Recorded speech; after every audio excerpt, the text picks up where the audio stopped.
All right, everybody, how's it going? It is Tuesday, November 24th, 2020, and of course, we just finished with Week 11 of the NFL, so of course, we have to go over our Week 12 NFL pick'em. And Week 11 didn't go so well for us. We had a bad week, kind of 7-7. We went 500 at least. We didn't dip under 500. Haven't gone under 500 all year, so that's sort of a relief. But yeah, last week, bad week, just didn't pick well. If we have another bad week, I'm going to change the methodology up a little bit, kind of switch it up and kind of reconfigure how we do picks. Hopefully that's not the case. We have week 12 right now. Hopefully we have a great week, get over 10, 12 games right. That's what I'm aiming for, is 12. We'll see if that plays out. I took a couple risky picks because I think there'll be a couple upsets this week. We'll see when we get there. But yeah, let's just kind of erase week 11. Kind of another crazy upset week where we just kind of got caught flat-footed on it. But all right, let's see. I know we'll have fun this week, so let me know your picks down below before we get started. And yeah, let's see how everything goes. Good, there's no buys this week for week 16 or for week 12. No bye weeks. There's 16 games. This is the Turkey Day week, so we have 3 games on Thanksgiving, and we have some on Sunday and then Monday. Yeah, so let's get started. We have Thursday, Turkey Day football. Oh shit, all my picks popped up. All right, well, that's not a big deal. So first off, we have at 12:30 p.m. Eastern Standard, we have the Houston Texans traveling to Detroit to play the Lions. The Texans are 3-7 as the Lions are 4-6. Texans are 2.5 point favorites with an over/under of 51.5. I mean, Detroit might be a little bit better than they looked against the Panthers because I think they're going to have Galladay, Swift, and Amendola back maybe. At least Swift and Galladay might be back. But I don't know if that's going to be enough to fix what the hell was going on with them. I think they're actively no longer playing for Matthew Patricia. I think they want Patricia gone. I don't think they want him as the coach. I think that team has given up on him and they're ready for whatever the future may bring. And we're kind of seeing the rough effects of that because to be shut out by the Panthers defense this year isn't very good for Detroit. So, and looking at the Texans, the way Deshaun Watson's played in the last, 4 or 5 games, he's been really, really good, averaging 280 pass yards a game, 11 touchdowns to no interceptions. So yeah, the Texans have been playing very good football on the offensive side of it. Defensively, they did all right against the Patriots. I think they can continue that against the Lions. Also, off a short week, Deshaun Watson is 7-0. I don't like the Lions having a short week to prepare whatsoever. They have a lot of problems. They're kind of a flawed football team that needs all the time they can to practice. Whereas the Texans, it seems like Deshaun Watson is better coming on a short week. He's 7-0. So right now I'm going to go with the Texans 31-24. Detroit seems to be kind of lost, and with the way they just played last week, yeah, I think Deshaun is might just destroy this team. And Deshaun played really well the last few weeks, and I think it continues into this. And so yeah, give me the Texans over the Lions. Detroit's in a rough spot. At 4:30 on the same day, it's Turkey Day, obviously. So we have at 4:30, we have the football team taking on the Dallas Cowboys, obviously in Dallas. They're both 3-7, and this is kind of a weird battle for first place because it's the NFC least, and everybody's still involved in that one, even with the 3-7 record. The Cowboys are 3-point favorites with an over/under of 46.5. I think it took the Washington football team unfortunately, the reason they won that game against the Bengals the way they did was the lack of Joe Burrow, and that deflated that Bengals football team. So that was a big part of why I think they won that game. And then we have the Cowboys, who seemingly their defense is slowly starting to boot up and come to life. And the way they were able to kind of deal with the Vikings, and they have a pretty good offense over in Minnesota, and Dallas was able to kind of contain that. Their offense was able to get inspired and get that big first win. So I don't know. I kind of like Dallas in this game. I feel like Dallas, if their defense is slowly starting to come with it, they should be able to dominate this Washington offense. And in terms of their offense, Washington isn't impossible to score on. They have a very underrated defense, but I feel like Dallas will be able to do something against them. They have a pretty potent offense when it wants to work and operate. And who knows? Maybe Dallas turns it around and goes 9-7. Who knows? They have one of the easiest remaining schedules in football, and it starts with the football team. So give me the Cowboys in a fun, close game. Maybe even a comeback win for the Cowboys, where we kind of see more and more of that defense starting to shore up a bit. So very impressive that they didn't get destroyed by Dalvin Cook. So I'm going to give this to the Cowboys. I'm going to trust them. Gonna give them a rare trust. So all right, let's go on to Thursday night football, the games I never get right, the Thursday nights. I'll probably get these two ones right, and then here's Thursday. I'll get the Thursday night I'll get wrong. Actually, I'm very confident that I'm going to get this one right. I wasn't until the news of what happened came out. But anyway, it's at 8:20. We have the Baltimore Ravens taking on the Pittsburgh Steelers. 6-4 versus 10-0. The Steelers are 4-point favorites with an over/under of 45. In this game, I was leaning towards the Ravens in a crazy kind of upset game, but with the news of all the COVID stuff happening to this team, it's a short week. So if somebody gets put on the reserve list, they're just not going to be able to play in this game, I don't think. So right now with the Ravens not having Alex Dobbins and Mark Ingram, they only have one of their normal running backs in Gus Edwards. I think that's going to significantly hamper the Ravens, who depend on a run-first offense, kind of use a running game to establish everything about their offense. I don't know how bad that's going to affect this game, but I think it's going to be pretty significant, because if the Ravens can't really establish a dominant run or get a run going by, using different backs, using Dobbins and Ingram and just setting up the whole offense, I don't know if the Ravens are going to be able to do anything against this dominant Steelers defense. I think the Ravens can keep it close because it is a division game.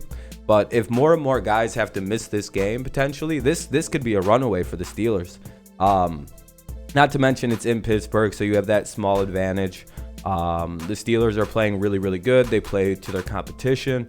So I don't know. I got the Steelers winning this one due to all the COVID stuff on the Ravens right now. So give me the Steelers because of that. I mean, I was gonna go upset, but then that happened. So here are my Turkey Day gobble gobble picks, and yeah, they're not bad. Texans, Cowboys, and Steelers. I'm pretty sure most people are gonna have a somewhat similar slate of picks there. Let's go on to the normal days of football. We have our Sunday 1 o'clock games, and this one there's not much to say.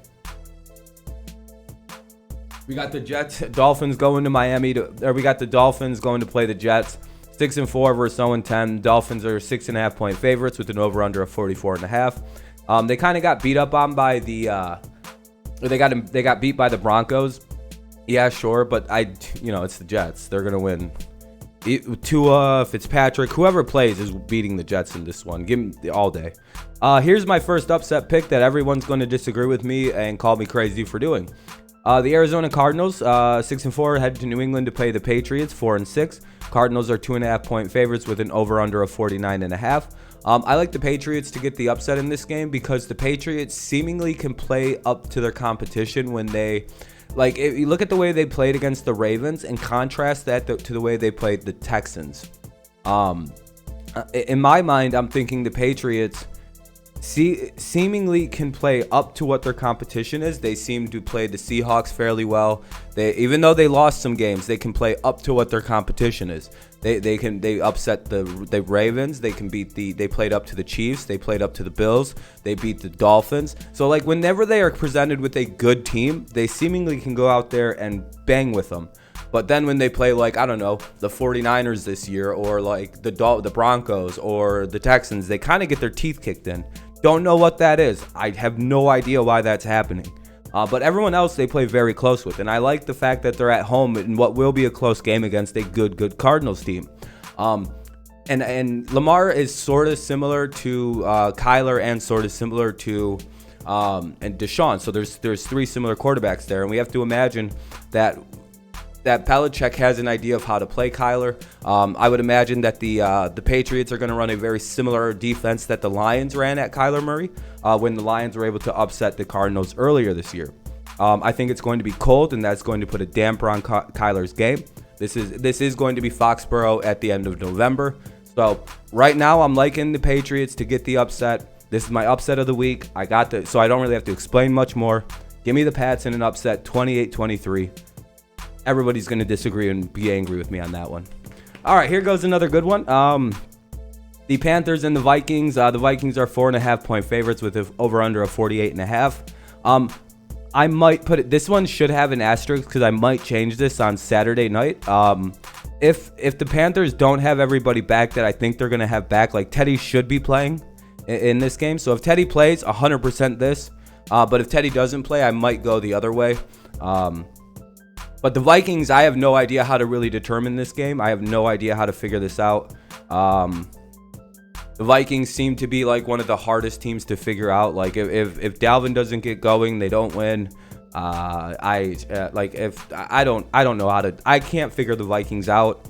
I think the Panthers have a very, very good offense that will do some damage to that Vikings defense, though. So that's why I'm going to go with the Panthers over the Vikings. I like the Panthers offense way more than the Vikings, what they can do on defense. So again, this one's kind of weird to call right now because I don't know about the Panthers' health. I don't know if McCaffrey's playing. I don't know if Bridgewater's playing. So right now I like the Panthers, and I'm assuming that they are. So, and then this one, mismatch. I don't know. What Browns are 6.5 point favorites with an over under of 49. I don't know if Josh Allen, the lineman for the Jaguars, are going to play. He left the game with an injury. So if he doesn't play, this is a nightmare. Kareem Hunt and Nick Chubb are going to have field days. So give me the Browns 20-13. Even if Allen plays, they're not. Jacksonville ain't winning. I'm sorry. They stink. They're very bad. All right, let's go to continue on one day. Oh, this could be a game of the week. The Titans take on the Indianapolis Colts. Both teams are 7-3. The Colts are 3.5 point favorites with an over/under of 50.5. Both are coming off big wins against the Ravens for the Titans and against the Packers for the Colts. I like the Colts to win this game. When the Colts are good, they seem to just beat Tennessee. There's no rhyme or reason to it. They just have Tennessee's number. Both teams can be really, really good, but as long as the Colts have a good team, they will beat the Titans. It seems like the Titans just shrink when they play the Colts. I don't know what it is about this situation. I like the Titans. I'm not even trying to say anything bad about Tennessee in this one. I just feel like they are cursed when they play the Colts. The Colts, they also have a very good defense. They can keep Derrick Henry in check. They know how to play Ryan Tannehill. There's an asterisk next to this one because I want to make sure on Saturday that Phillip Rivers is playing in this game, because if he doesn't, I think the Titans will pull the upset here.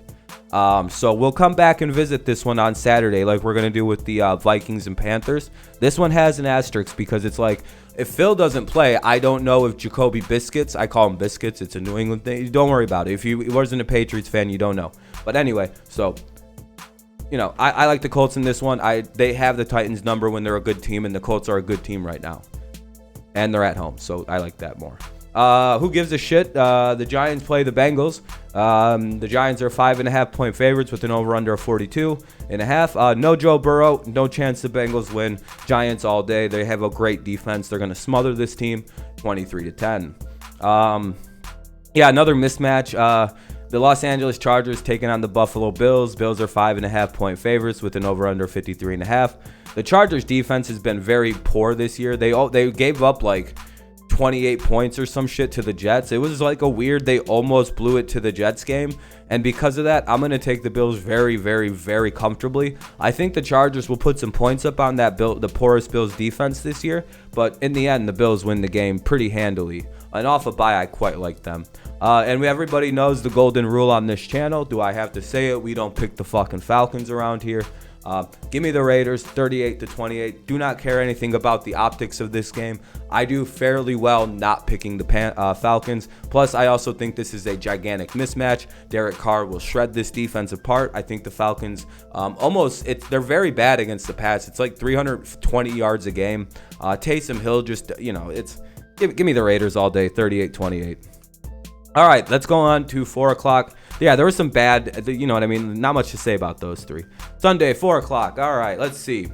We have the 49ers taking on the Los Angeles Rams. The Rams are 7 point favorites with an over/under of 46.5.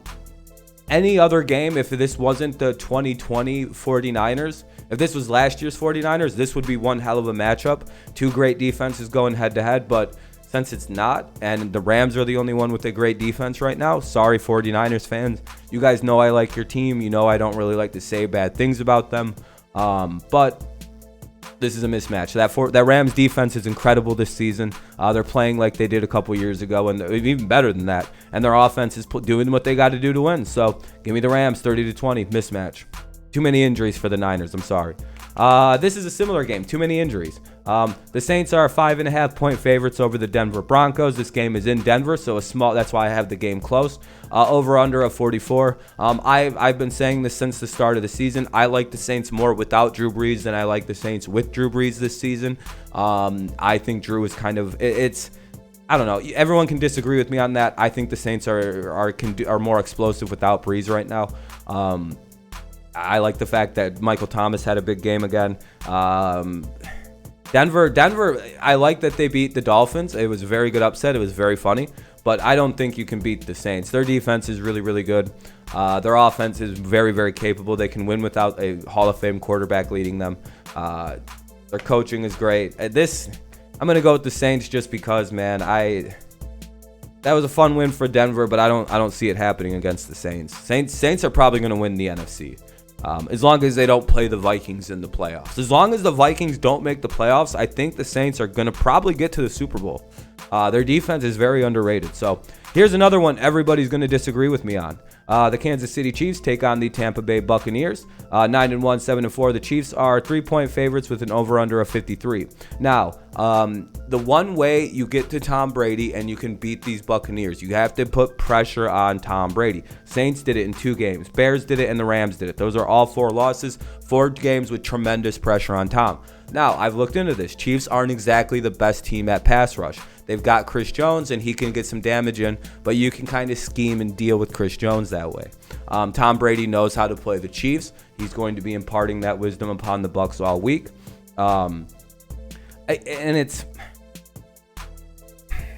This game, to me, is one that both teams have circled because of the 2 quarterbacks. So I like the matchup. I think the Chiefs will be able to score on this Bucs defense that can be porous at times. I think the Bucs will score like the Raiders did on this Chiefs defense. So now it comes down to what situation do I like more? I think the Bucs are going to win this game. I trust Brady not to lose 2 games in a row. He very, very rarely ever does that, if ever.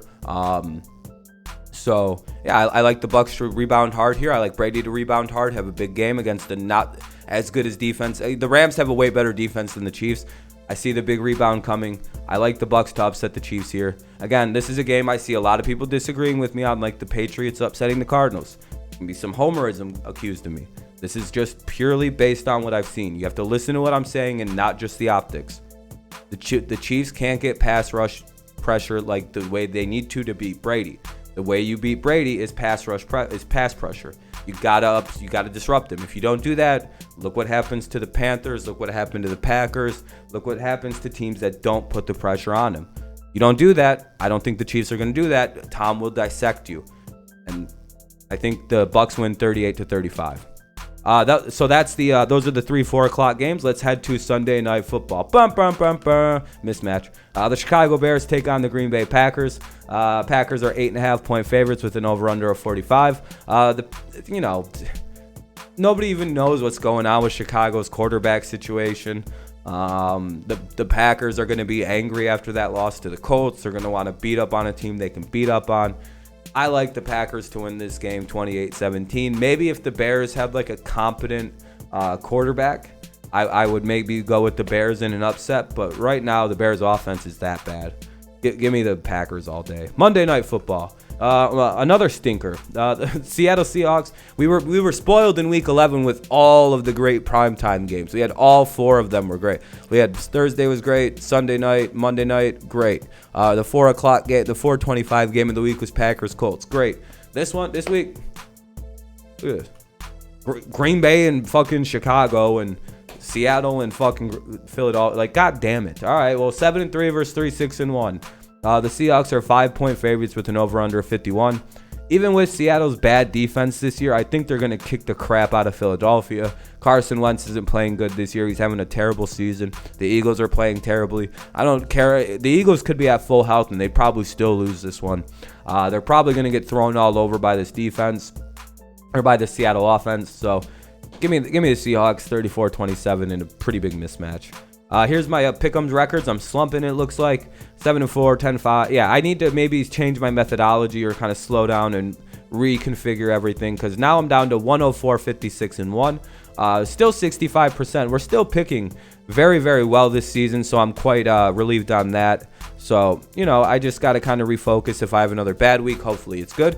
Thank you for everybody subscribing. We're up over 5.2K subscribers. Very, very good. Thank you so much. Thank you for all the likes and views last week. It means a lot. Hopefully this week does well. Make sure you leave your picks down below. Make sure you leave a like, subscribe, and all that. Helps grow the channel and everything, and we're growing quick.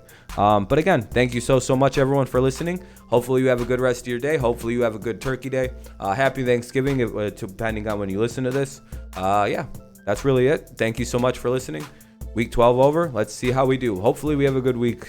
Well, week 11 sucked. So good luck to you this week. Peace out. Go Patriots. Go Lions. And let's get some dubs this week.